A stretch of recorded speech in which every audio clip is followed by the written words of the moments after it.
Terry from Queenscliff, New South Wales has written in asking, are glass eyes really made of glass? Well, what a weird question, Terry, but interesting nonetheless. To find out, I've come to an artificial eye service centre. Jenny Geelen is one of only a handful of ocularists in Australia. Are they made of glass? They used to be made of glass. They all used to be made of glass until the Second World War, when all the good glass used to come out of Germany. Right. And because it wasn't available around the world outside of Germany, some very clever dental technicians came up with the techniques of making artificial eyes out of acrylics, which they were making the dentures out of at the time. These days, 90% of the world's artificial eyes are made of acrylic. They don't break when they're dropped, and they can be fitted specifically to fit the eye socket, whereas a glass eye is blown to just to a generic shape. As for the shape, now, I may not be the sharpest tool in the shed, but I thought they'd look like a normal eye. They never have been spherical. About 15, 20 years ago, they've developed some very good implants that go in the back of the eye socket. So it's a round ball that fills in most of the shape of the eye socket, and the artificial eye that we make is quite a thin shell which fits over the implant in the back of the eye socket.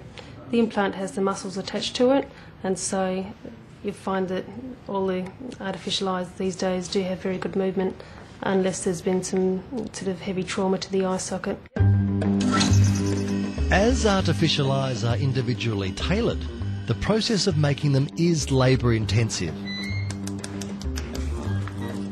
Once an impression of the eye socket is made, the ocularist and patient have a sitting, just like a portrait artist, where the iris is painted.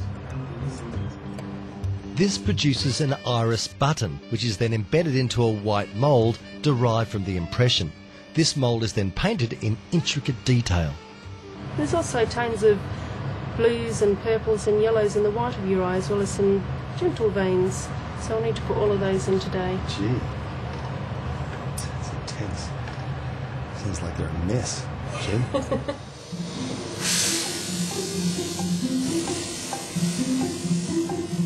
There are no courses for ocularists. Both Jenny and her brother Paul were taught the art by their mother. In such a rare field, it's no surprise they're in demand internationally. Paul goes to the Philippines and Bahrain, and he's also starting clinics in Dubai and Malaysia. You'd be stockpiling your brown eyes then? Yes. So, Terry, in answer to your question, apart from a small market for glass eyes in Germany and a few other pockets around the world, these days glass eyes should be renamed acrylic eyes. Wow, look at that. My own third eye. Imagine how wise I'll be now. Nothing. And there's my third eye. And guess what will be heading straight from my ice cube container, waiting for my next guest to arrive at my house. Wonderful work. Thanks for all the help we got down there. Time for Life's Little Mysteries. Jeff, you're...